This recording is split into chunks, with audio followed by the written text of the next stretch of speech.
ICJ क्या है, इसकी भूमिका को लेकर क्या सवाल खड़े किए गए हैं और आखिर दक्षिण अफ्रीका बनाम इजराइल मामला क्या है। आइए इस सब के बारे में विस्तार से चर्चा करें इस पॉडकास्ट में।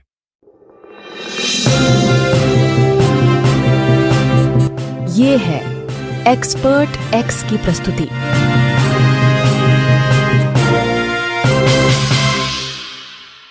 ये कोई हैरानी की बात नहीं है कि दक्षिण अफ्रीकी सरकार ने इजराइल के खिलाफ अंतर्राष्ट्रीय न्यायालय आईसीजे यानी इंटरनेशनल कोर्ट ऑफ जस्टिस में एक मामला दायर करके गाजा में संभावित नरसंहार के बारे में अपनी चिंताओं को उठाया है।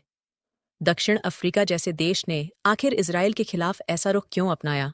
नरसंहार कन्वेंशन यानी जेनोसाइड कन्वेंशन अनुच्छेद 9 के तहत किसी भी राज्य दल को किसी अन्य आईसीजे सदस्य के खिलाफ कदम उठाने की अनुमति देता है। दक्षिण अफ्रीका और इजराइल क्रमानुसार 1998 और 1950 में आईसीजे में शामिल हुए। आईसीजे के सामने लाए गए 160 से भी अधिक मामलों के बाद अदालत ने देशों को इन मामलों को नरसंहार के मामलों के रूप में संबोधित करने की अनुमति दी, जिसका अंतर्राष्ट्रीय कानून के अनुदैर्ध्य मानदंड यानी पेरेम्पटोरी नॉर्म के रूप में उसके दर्जे के कारण किसी भी प्रकार से अपमान की अनुमति नहीं है। 2001 के आईसीजे के फैसलों ने सिद्ध किया कि उसके आदेश विवश करने वाले हैं, लेकिन प्रवर्तन तंत्र यानी एनफोर्समेंट मैकेनिज्म्स में विशेष रूप से कमी है। हाल ही में दिसंबर 2022 में आईसीजे के फैसले ने गाम्बिया को रोहिंग्या संकट के आधार पर म्यांमार के खिलाफ नरसंहार के दावे पेश करने की अनुमति दी। दक्षिण अफ्रीका बनाम इजराइल मामले में अदालत ने नरसंहार को रोकने, प्रतिबंधित करने और दंडित करने के लिए सभी राज्य दलों के सार्वजनिक हित पर जोर दिया। हालांकि अदालत ने फिलिस्तीनियों के अधिकारों और अपूरणीय नुकसान से बचाव के बीच एक सत्य और वैध संबंध पाया, लेकिन ये गाजा में नरसंहार की घटना को निश्चित तौर पर नहीं बता सका, जिससे फैसला पूरा नहीं हो पाया और अंतरिम कर दिया गया। ऊपर प्रस्तुत तथ्य फिलिस्तीनी अधिकारों के उल्लंघन का संकेत देते हैं, ठीक उसी तरह जैसे यूक्रेन बनाम रूस मामले में स्थिति से निपटने के लिए कोई कदम नहीं उठाए गए और कोई तत्काल युद्ध विराम आदेश जारी नहीं किया गया था। अंतर्राष्ट्रीय आपराधिक न्यायालय आईसीसी यानी द इंटरनेशनल क्रिमिनल कोर्ट पहले से ही इजराइल और हमास दोनों द्वारा युद्ध अपराधों और मानवता के खिलाफ अपराधों की जांच कर रहा है। इस बीच आईसीजे ने इजराइल और दक्षिण अफ्रीका से अनुपालन रिपोर्ट यानी कंप्लायंस रिपोर्ट्स और नरसंहार के संबंध में अंतर्राष्ट्रीय कानून के उल्लंघन पर अदालत से निर्णायक निर्णय का अनुरोध किया है। इसके लिए सुनवाई बाद में होगी। अगले कदम में संयुक्त राष्ट्र सुरक्षा परिषद यूएनएससी यानी यूनाइटेड नेशंस सिक्योरिटी काउंसिल शामिल है, जो आईसीजे के फैसले पर चर्चा करेगी। देश बहुत संभव है कि आईसीजे के फैसले को इजराइल के लिए बाध्यकारी बनाने की कोशिश करेंगे। हालांकि ऐतिहासिक मिसालें इजराइल और फिलिस्तीन से संबंधित मुद्दों पर यूएनएससी की जटिलताओं को दर्शाती है। अमेरिका ने इजराइल को बचाने के लिए कई बार अपनी वीटो शक्ति का इस्तेमाल किया है। इजराइल पर अमेरिकी स्थिति के वैश्विक जटिल प्रभाव न केवल युद्ध विराम के संबंध में है, बल्कि म्यांमार में उत्पीड़न और यूक्रेन जैसे संघर्ष की भू राजनीतिक जटिलताओं को खुद में शामिल करते हुए रेखांकित करते हैं। 2013 से 2016 फिलीपींस बनाम चीन मध्यस्थता मामले में संयुक्त राष्ट्र समुद्री कानून संधि यानी United Nations convention on the law of the sea के तहत अधिकरण ने स्थापित किया कि दक्षिण चीन सागर पर चीन के ऐतिहासिक दावे का कोई कानूनी आधार नहीं है।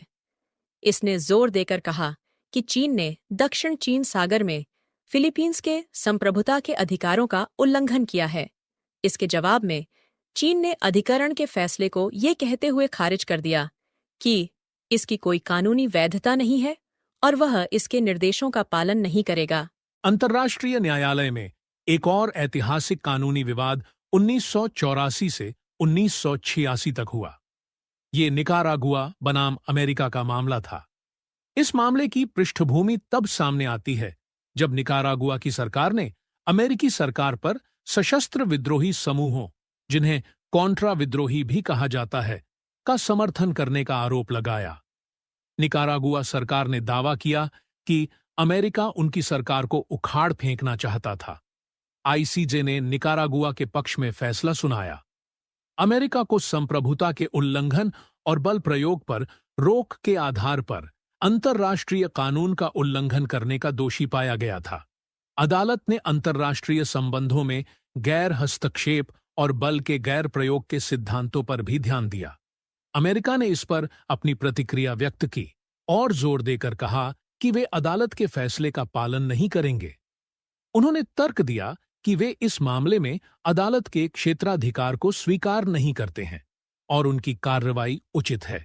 ये ऐतिहासिक मामला निकारागुआ बनाम अमेरिका महत्वपूर्ण है क्योंकि ये अंतर्राष्ट्रीय विवादों को सुलझाने में आईसीजे की क्षमता पर प्रकाश डालता है। अमेरिका और चीन जैसे शक्तिशाली देशों के साथ फैसले को लागू करने में होने वाली असमर्थता का एक इतिहास रहा है, क्योंकि ये देश फैसले को मानने से इनकार कर देते हैं। लेकिन जैसा कि अंतर्राष्ट्रीय समुदाय गाजा नरसंहार पर यूएनएससी की प्रतिक्रिया का इंतजार कर रहा है, एक महत्वपूर्ण प्रश्न उभर कर आता है कि नरसंहार को रोकने में आईसीजे का फैसला कितना मूल्यवान और व्यावहारिक है। मगर दक्षिण अफ्रीका का ये कदम अंतर्राष्ट्रीय न्याय और 21वीं सदी के वैश्विक संघर्षों पर, इसके प्रभाव पर व्यापक विचार विमर्श के लिए मंच तैयार कर रहा है। कानूनी ढांचे और भू राजनीति के एक दूसरे से जुड़े होने से संबंधित आईसीजे की भूमिका में स्पष्ट विरोधाभास है।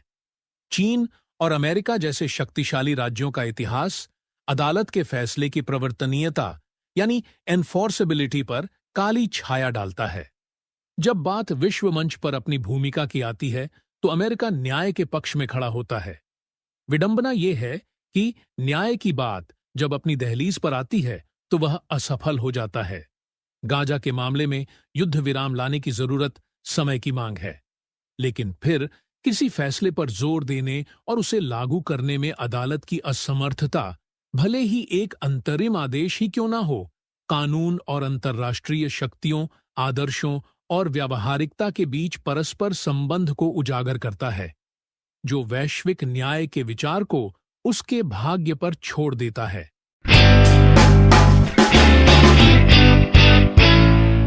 तो ये था एक्सपर्ट एक्स का एक और संस्करण। ऐसे अन्य विषयों के लिए हमसे आगे भी जुड़े रहिए। धन्यवाद।